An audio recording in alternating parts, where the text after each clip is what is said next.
Great. So let's jump into the topic of freedom and responsibility, remembering that we are focusing on the elementary years. And when we are working with children and addressing the issues of freedom and responsibility, it is important to keep in mind the plane of development of the child, what stage of development they are in.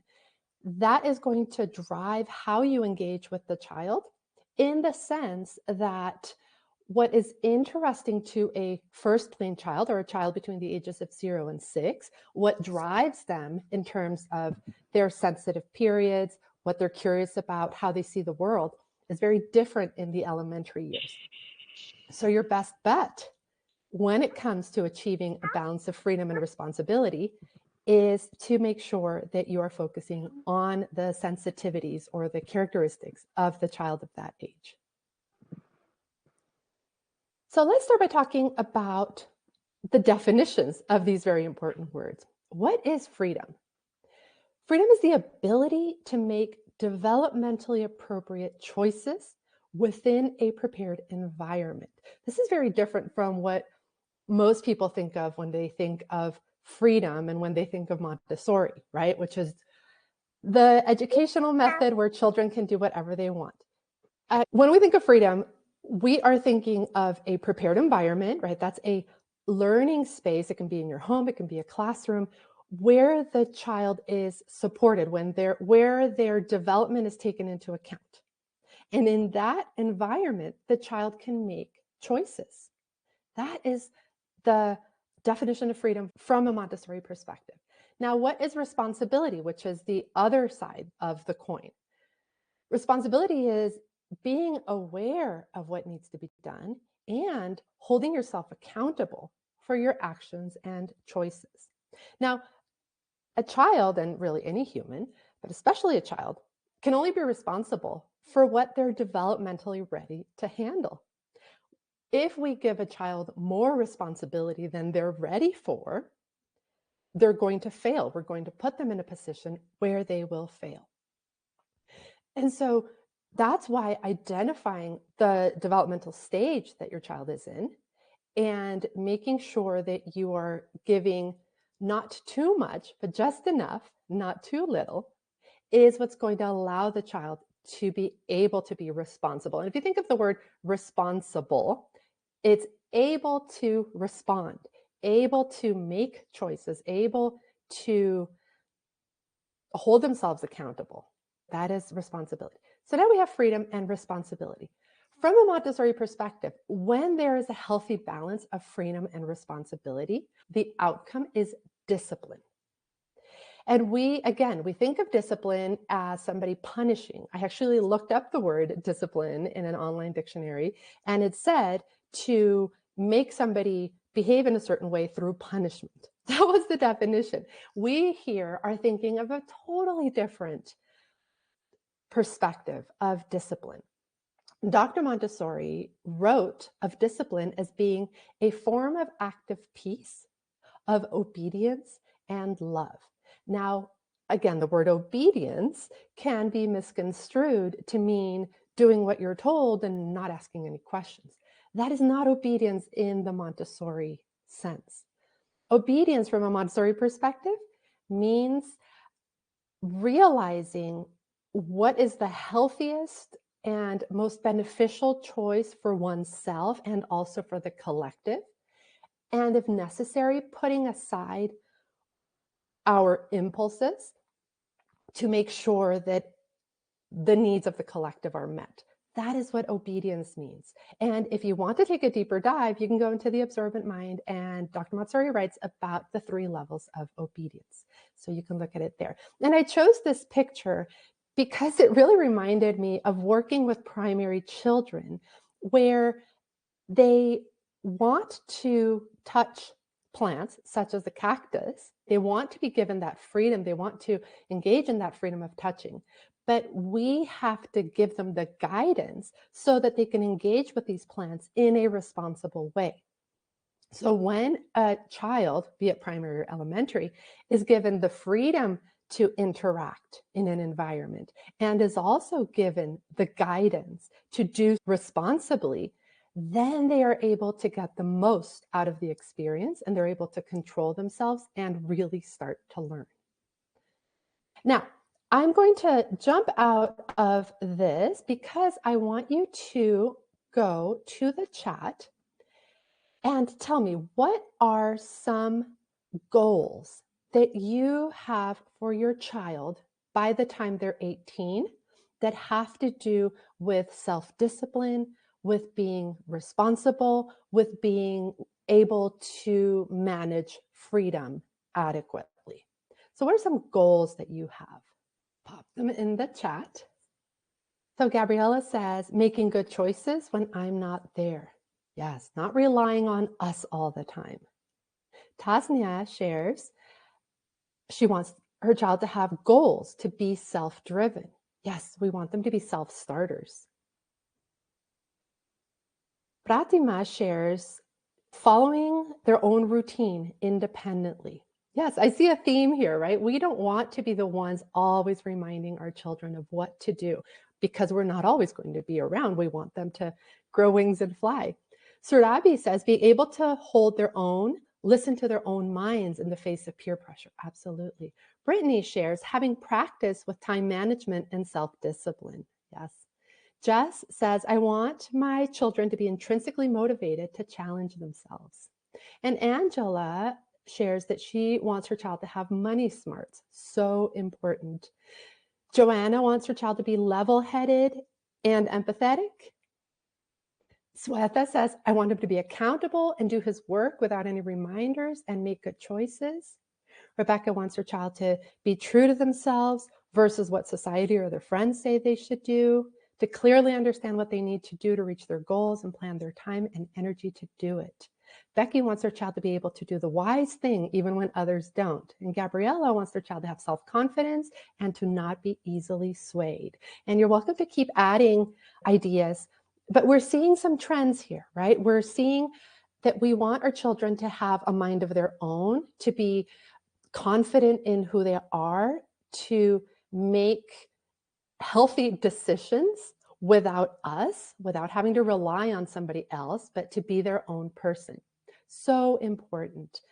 Now, jump back into the chat and share with us. Let's get a little vulnerable here. Jump back into the chat and share with us, what is a challenge that you see right now when working with your child that makes you think that you might need some help with balancing freedom and responsibility? Where is your child right now? Where are you right now? Where is your relationship struggling? And then we'll check it out. And I do appreciate vulnerability because we all go through these same challenges, and that's why we're here chatting. So one person says, I struggle with knowing what is age-appropriate responsibility because I feel like my expectations are age-appropriate, but my 6-year-old still struggles. Having to remind them of the same thing over and over. Knowing what expectations are developmentally appropriate. And having anxiety in new places or around new people, as it can be very tricky to know what is age-appropriate. Another person writes, they don't seem to think about the consequences of something before they do it. Yes, it's act first and then analyze later, for sure. Another one, when I try to introduce a new lesson or suggest that he does a little bit more practice in a subject area, he complains that I'm giving him more work. Yes, so tricky.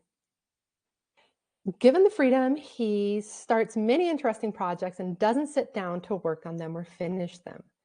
Lot of angry when told what to do. Absolutely, we're seeing a trend there. A child works very slowly.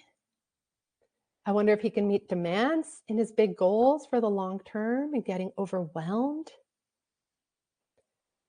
Children who just want to have fun and take the easy way out. Lots of avoiding harder things. And then we also have parents who are worried that they're placing too much pressure on their child, that it might not be age appropriate to put too much pressure on them, a child relying heavily on a parent's guidance to practice after lesson, comparison with other children, that they seem to be doing less work than the other child, children that don't like to be told what to do, and parents who are finding a struggle to use natural or logical consequences or to let those happen. Thank you, everyone. And you are free to keep adding to our chat, because the more that we share, the more we realize that we are all going through these challenges. I go through these challenges, and I've been studying this and working on this for, gosh, I don't know, over 15 years. So please know that this is an ever evolving set of skills and perspective shift. But the more that we share with each other, the more that we can realize that we're not alone. And what I want to share with you right now is, where are some of these struggles coming from? Because they don't really have a root in you as a person. They have they come from a different place. Let's put it that way. So we can think of discipline in the Montessori sense, right? The ability to manage your freedom with responsibility, and our ability as parents to find a balance between freedom and responsibility when raising our children. We can think of this as a pendulum. If you think of a clock's pendulum, it swings from one side to the other. And I bet that you've experienced this pendulum of sometimes giving too much freedom, sometimes expecting too much from your child. Often it depends on how you're feeling or how rested you are, where you are. So let's take a look at what drives our ability to find a balance between freedom and responsibility. First of all, our own upbringing. Our own upbringing is really important, because we oftentimes resort to what our parents did, especially when we are stressed, when we are reactive, or we had such a bad experience with how our parents did things that we decide to swing in the completely opposite direction. So what this means is, if our parents were very demanding and gave us very little freedom, then when our child is going through a hard time, maybe having a meltdown, maybe pushing back, we might go to where our parents went, even though we know that's not the healthiest thing to do. Or we might swing in the opposite direction and give full freedom and not expect anything from the child, because we see ourselves in the place of that child and we know how awful it felt as a child. So your own upbringing, your conditioning has a lot to do with how you respond and how you react. Societal expectations also have a lot to do.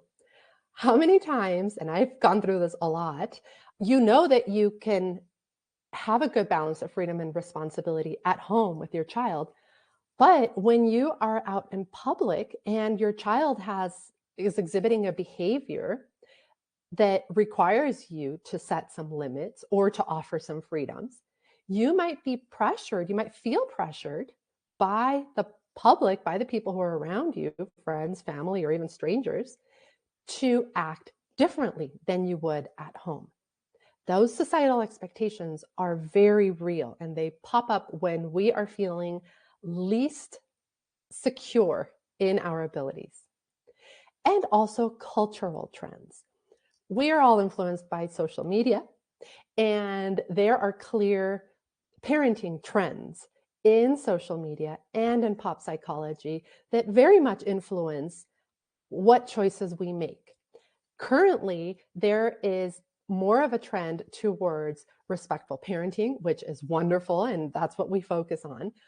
But without a nuanced and educated understanding of respectful parenting, a lot of parents swing towards being too permissive, giving too much freedom and not enough responsibility.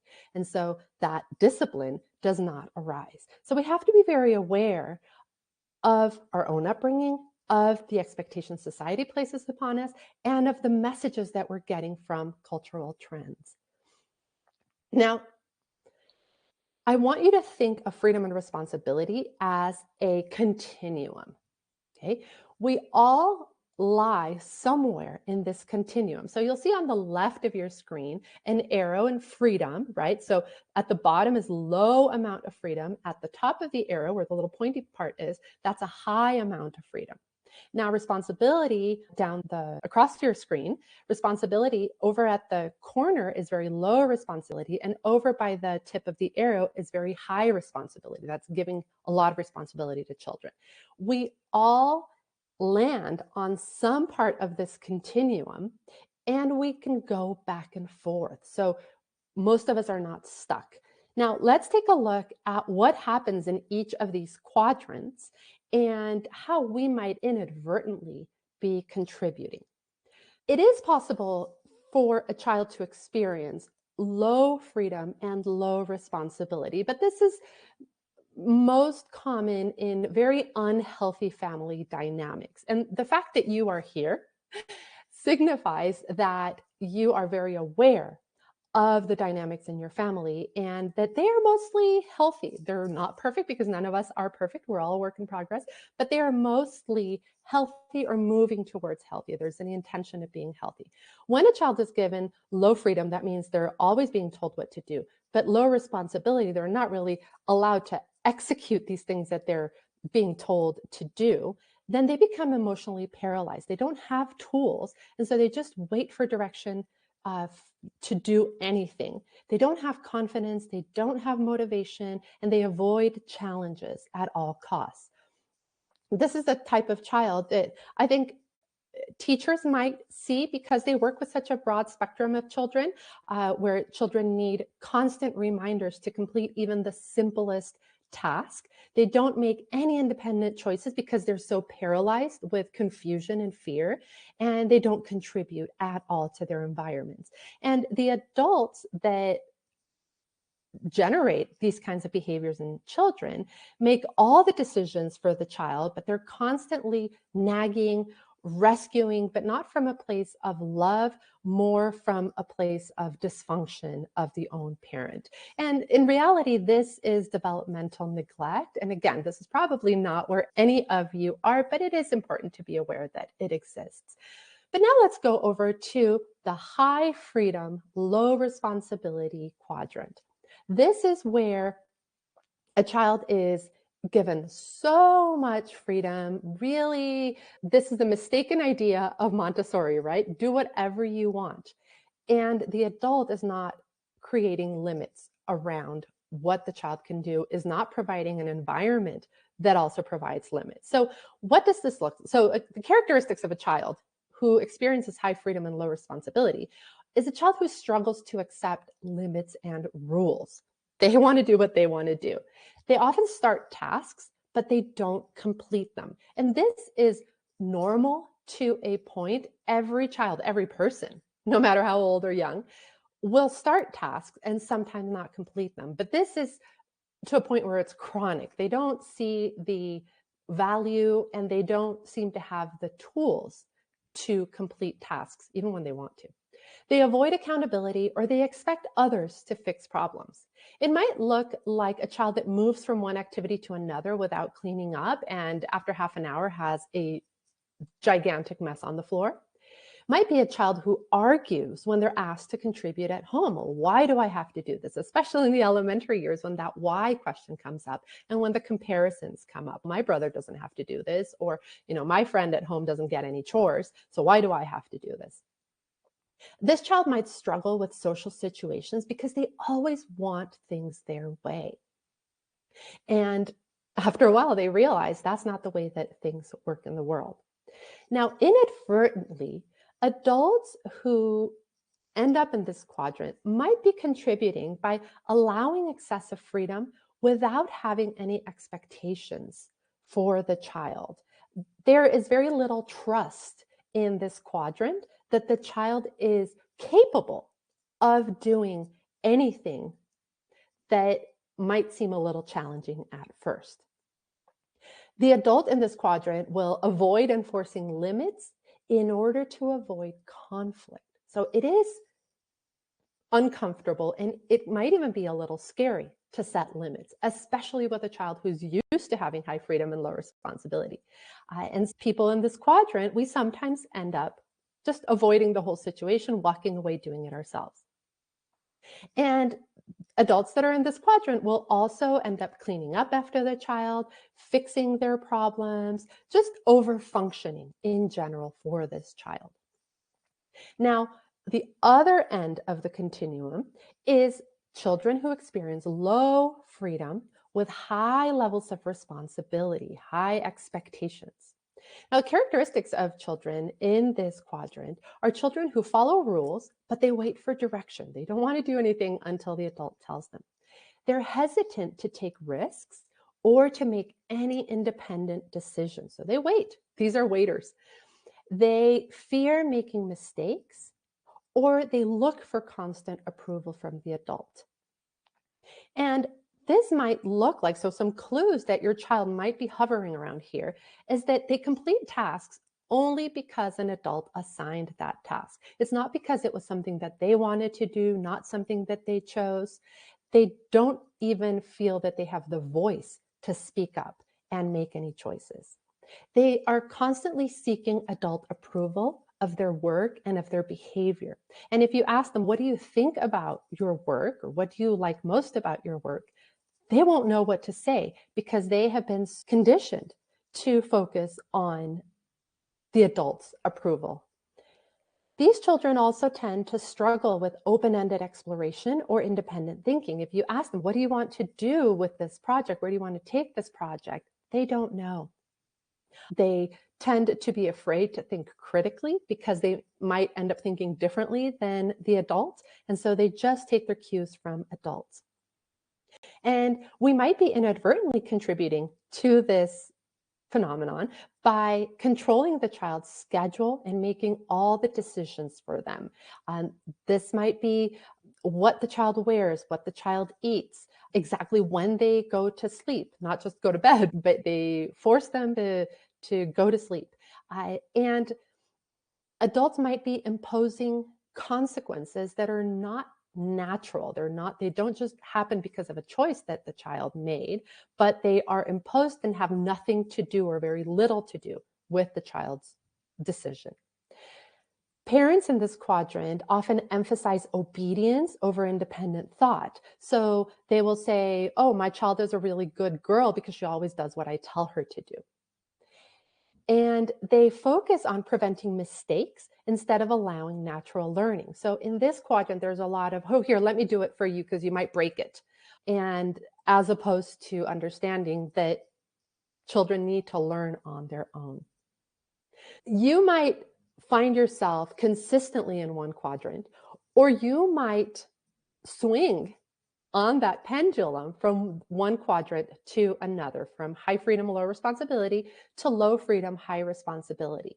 And this could be based, again, on how you're feeling, how stressed out you are, or the fact that you try one, it didn't work, so now you swing in the opposite direction. And that's not going to work either in terms of helping your child find a good balance and develop that self-discipline. Let's take a look at the ideal. What happens when a child has high freedom and also high responsibility? The characteristics here is a child that takes initiative in learning and daily life. Remember our goals that we wanted? These are the goals that we're working towards. A child that takes initiative, they manage their own time effectively, and they follow through on commitment. So what they say that they're going to do, what they've agreed to do, they follow through on. A child in this quadrant might be able to plan their schedule and then complete their work independently with very little guidance, maybe just some reflection, some conversation back and forth, but they know what they need to do and they do it. They help out at home without being asked or after having a collaborative conversation about what tasks they want to take on, and then they organize themselves and they do it.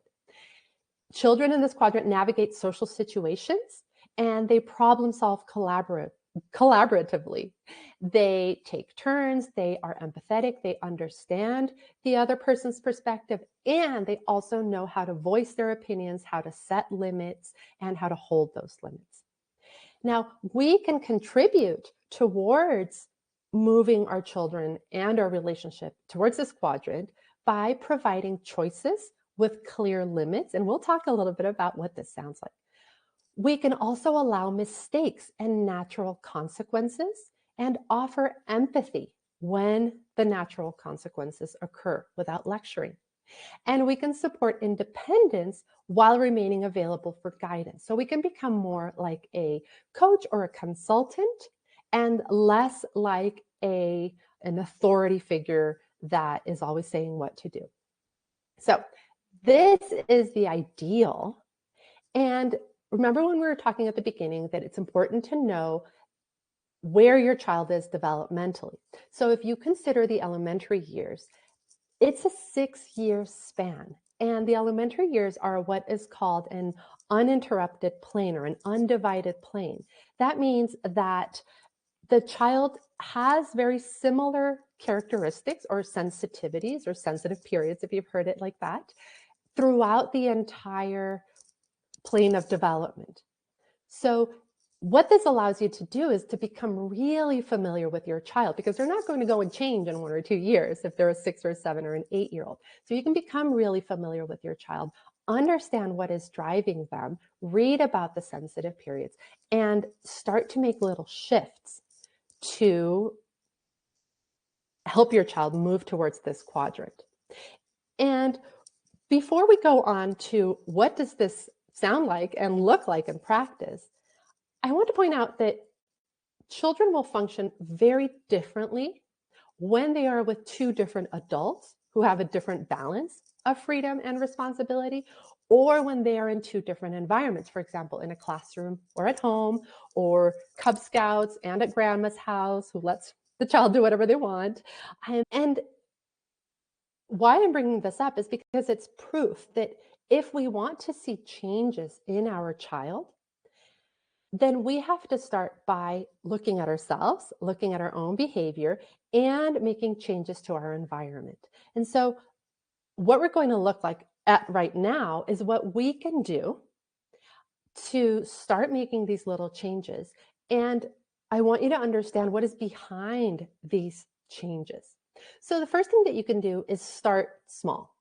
Offer choices that are acceptable to you and manageable to your child. Anytime that you offer choices to a child that's not used to having choices, you want to start with 2 choices, not overwhelm them, just with 2. Dr. Montessori writes, I think in the Observant Mind, that 2 choices can be as simple as, do you want spaghetti with tomato sauce or with butter?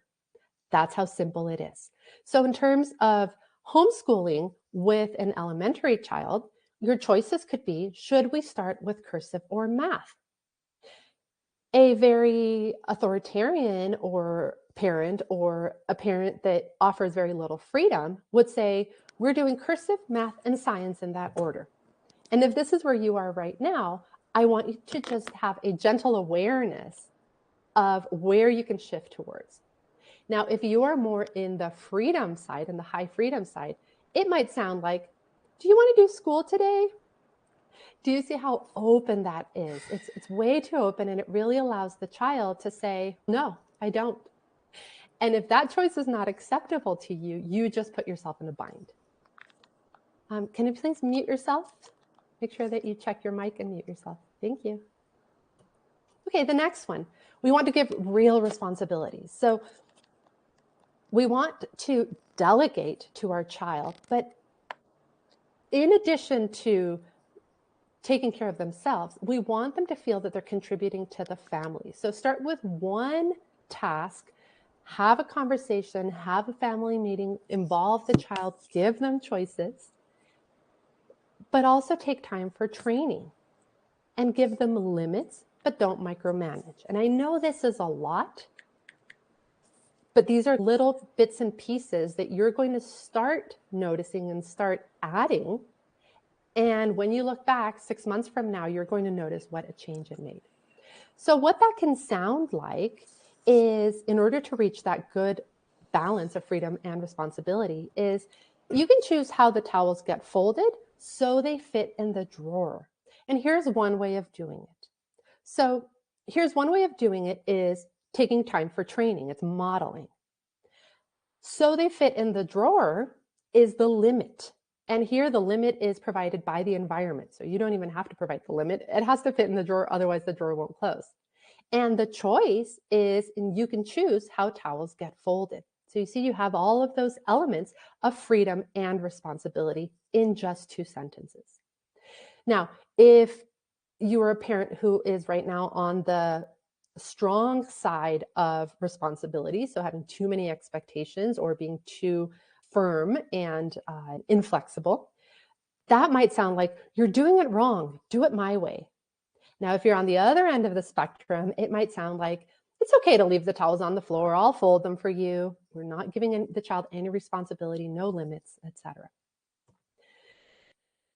Letting the routine be the boss has been one of the best decisions that I've ever made in my parenting life. And I know that parents that I work with in the hub, for most of them, when they're able to do this, it has been such a game changer.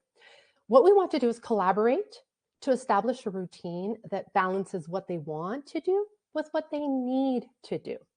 We all want to be taken into account for what we want to do. We want to have significance in our lives. Children are not little robots that are just doing what they're told.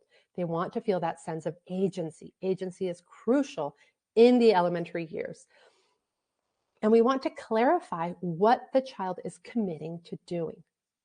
So a good balance of freedom and responsibility, once you've established a routine that the child has agreed to follow and that the child has contributed to, it might sound like, as soon as you fold your laundry, we can play Legos. So here's this vision of, we just need to get over this little bump and then we can go play Legos. Now, if you are on the high end of the responsibility and low end of freedom, it might sound like, if you don't fold your laundry, I won't play with you. And what I hear when somebody says this is a lack of tools, a feeling of powerlessness, right? On the other end of the spectrum is, I'll fold your laundry quickly so we can go play.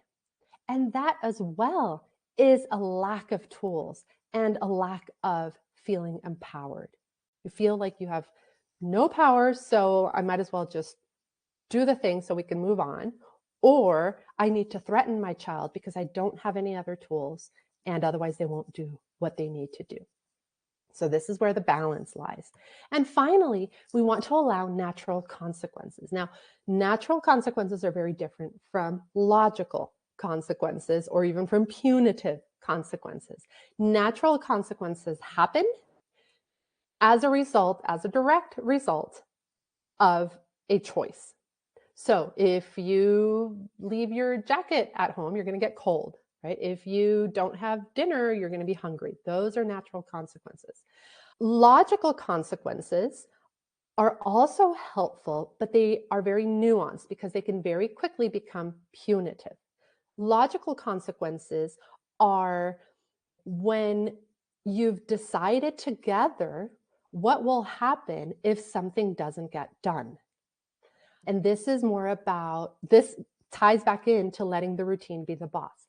Punitive consequences don't have anything to do with the choice. So punitive consequences might be, you didn't finish your essay, and so now I'm taking the iPad away for 3 days. The iPad has nothing to do with the essay, right? And so natural and logical consequences can really play an important role in finding this balance. And it might sound like a child who has agreed to do maybe 5-word problems, and the routine says that after they're done with homeschooling, they get TV time because that's what you've agreed on. And so the child is pushing back, doesn't want to do the last 3-word problems. And so what you say in a balance of freedom and responsibility is, you were hoping to be done by TV time and you still have 3-word problems. Oof, that sounds frustrating, right? There's that empathy piece, and we want to be genuinely empathetic. We want to connect with, gosh, that must feel very frustrating. And then the curiosity question, what would help you regain focus? Those kinds of questions are so powerful, and we'll talk about why in a second, but I want to go to the two other extremes. One extreme is, why do you always slack off on word problems? No TV for you today. The other extreme is, well, I don't like math either. You don't have to finish, just go watch TV. Both of those are disempowering to the adult, and both of those tell us that the adult doesn't have the necessary tools or awareness. What do these four checkmark statements have in common? They all express trust in the child's abilities to get this done. And that is at the crux of freedom and responsibility. We as adults can only offer freedom and responsibility if we believe that the child is capable, if we trust that the child can do it, and if we believe that it is in the best interest of the child, if it is in the healthiest interest of the child for us to hold these limits. So let's take a look really quickly. Should we start with cursive or math? That's telling the child, I trust you to make a healthy and beneficial decision for yourself. And I'm just here to give you some choices, but I trust you. The other one, you can choose how towels get folded so they fit in the drawer. Here's one way of doing it. This is saying, I trust that you're going to find a way that works for you within these limits that I'm providing and that the environment is providing. But I trust that you're going to get it done. So here's one way of doing it, but I trust that you're going to do it yourself in whatever way works for you. The one, as soon as you fold your laundry, we can play Lego, is saying, I trust that you're able to fold your laundry because I've showed you how to do it, because you have the motor skills to do it, and because you are somebody who is disciplined enough to do it. So that's what it's communicating. And the last one, you were hoping to be done by TV time and you still have 3 word problems. That sounds frustrating. What would help you to regain focus? That is particularly trustworthy because it's telling the child, I trust that you can finish what you started. I trust that you have the skills to regain focus. I'm here to support you as a consultant, as a coach, but I'm not going to do it for you and I'm not going to punish you. So trust is the cornerstone of that balance of freedom and responsibility. But above all, we need to work on ourselves. It's not just about doing things differently so the child behaves differently. It's about us behaving differently first and knowing where our obstacles are coming from, where these speed bumps are coming from. So what we need to do is think back to the pendulum analogy, and we want to observe our reactions.